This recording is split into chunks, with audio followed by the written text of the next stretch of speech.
Un aspecto importante dentro de la Ley 40/2015 del régimen jurídico del sector público es el relativo a la delegación de competencias.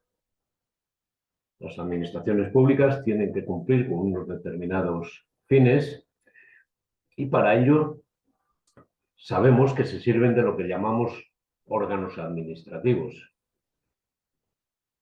Bien, esos órganos administrativos pueden ser unipersonales, pueden ser colegiados. Y para poder actuar, estos órganos administrativos tienen que estar dotados de una serie de potestades, de unas competencias. ¿Para qué? Para poder llevar a cabo, con arreglo a la ley, esas funciones que tienen así.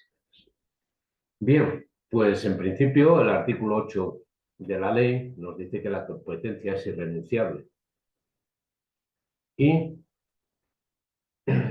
tiene que ser ejercida por los órganos que la tengan atribuida. Regla general. Lo que pasa es que al lado establece unas excepciones, como puede ser en los casos de delegación o avocación. Bueno, pues en base a esto vamos a ver los estudios sobre un pequeño caso. ¿De acuerdo? Bueno, pues entonces, como he comentado, la competencia es irrenunciable y se ejercerá por los órganos administrativos que la tengan atribuida como propia. Excepciones, los casos de delegación o avocación, cuando se efectúen, lógicamente, en los términos establecidos en la ley.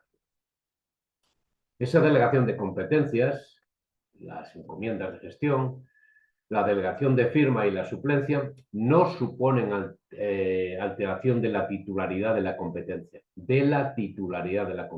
aunque sí de los elementos determinantes de su ejercicio que en cada caso se prevé. Bueno, ya veremos a ver eso de los elementos determinantes. Bueno, pues ya hemos dicho que entonces esa competencia es una serie de potestades que se le atribuyen a los órganos y esa competencia puede definirse en 4 ámbitos: en el ámbito territorial, en un determinado territorio; en el ámbito funcional, unos tendrán unas funciones y otros tendrán otras; en el ámbito material, ¿por qué? Porque hay diversidad de materias sobre las que hay que tratar, sobre agricultura, sobre turismo, sobre cultura, etc. Y por último hay un ámbito jerárquico o estructural. Hay un director general, hay un subsecretario, hay un secretario de Estado, puede existir, hay un ministro, etc. Bien, entonces estos órganos administrativos son a los que se les atribuyen o se le dan esas competencias. ¿Y qué ocurre? Que esa falta de competencia puede dar lugar a cuestiones que deriven en nulidad o anulabilidad de los actos administrativos. Sabemos que conforme al artículo 47 de la Ley 39 de 2015, hay unos actos que son nulos de pleno derecho, los dictados por órgano manifiestamente incompetente por razón de la materia del territorio, no cuando se trata de incompetencia jerárquica. Y después, si no se da esa circunstancia, pues en el caso concreto puede dar lugar a la anulabilidad cuando lo que se da en ese caso concreto es una incompetencia jerárquica. En unos casos dará lugar entonces a nulidad absoluta del 47.1, mientras que en otros pues dará lugar a un supuesto de nulidad relativa o anulabilidad del artículo 48. ¿De acuerdo? Bien. Entonces, a esa competencia que tienen que llevar a cabo los órganos que la tengan atribuida y la que tienen que ejercitar, existen una serie de mecanismos mediante los cuales se puede alterar ese sistema de atribución de competencias. Y entre ellos se hace referencia a la delegación y a la vocación. Pues bien, el artículo 9 de la ley se refiere a esa delegación de competencias. ¿Qué es una delegación de competencias? Una traslación por un ente u órgano superior a otro de nivel inferior del ejercicio de una competencia, reteniendo el delegante, el que da la titularidad de la misma. ¿Y en quién se puede delegar? En otro órgano de la misma administración, jerárquicamente dependiente o no jerárquicamente dependiente, o en organismos públicos o entidades de derecho público vinculadas o dependientes de la administración. El ministro de Hacienda puede delegar en un órgano de de la misma administración dependiente de él, como puede ser un subsecretario de su departamento, o puede delegar en un órgano de la misma administración que no es jerárquicamente dependiente de él, como puede ser el subsecretario, pero en este caso del Ministerio del Interior. Y también lo puede hacer en organismos públicos o entidades de derecho público que estén vinculados o dependientes de las administraciones públicas. ¿De acuerdo?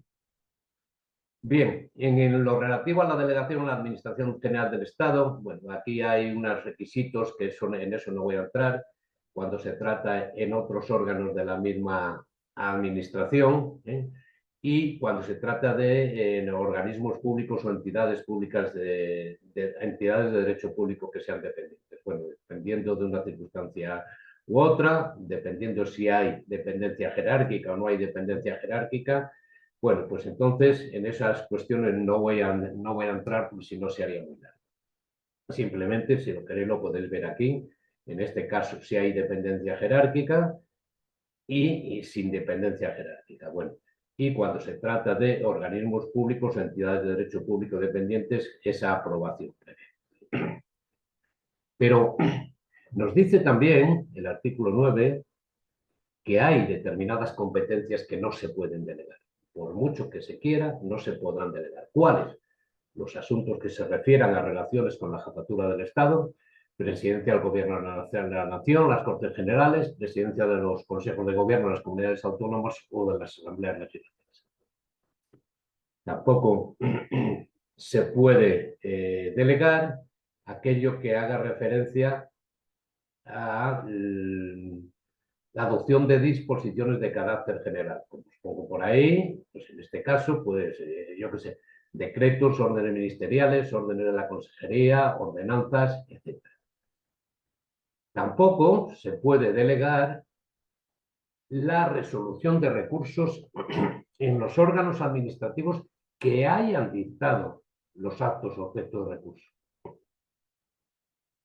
Sí se puede delegar la resolución de recursos administrativos. Lo que no se puede delegar es en aquel órgano que dictó el acto administrativo que es susceptible de recurso. ¿De acuerdo? Y por otro, tampoco se puede delegar en las materias en que así se determine, se determine por una norma con rango de ley. Por norma con rango de ley, siempre lo mismo. Ley como tal, Real Decreto Legislativo, Real Decreto Ley, en el ámbito, me refiero, de la Administración del Estado. O sea, no puede venir prevista esta excepción en un reglamento, en un Real Decreto, en una orden ministerial, etc. Por otro lado, la ley exige la necesidad de publicación tanto de la delegación cuando se hace desde la revocación. Esas delegaciones de competencia y su revocación, cuando se las quitamos, deberán publicarse bien en el Boletín Oficial del Estado, en el de la comunidad autónoma o en el de la provincia, según la administración a la que pertenezca el órgano delegante. El órgano delegante y el ámbito territorial de competencia de este. Bueno, pues en unos casos será necesario el Boletín Oficial del Estado, en otros valdrá con el de la provincia, dependiendo de esa circunstancia. Y es importante que las resoluciones administrativas que se adopten por delegación de estas competencias deben indicar expresamente esta circunstancia.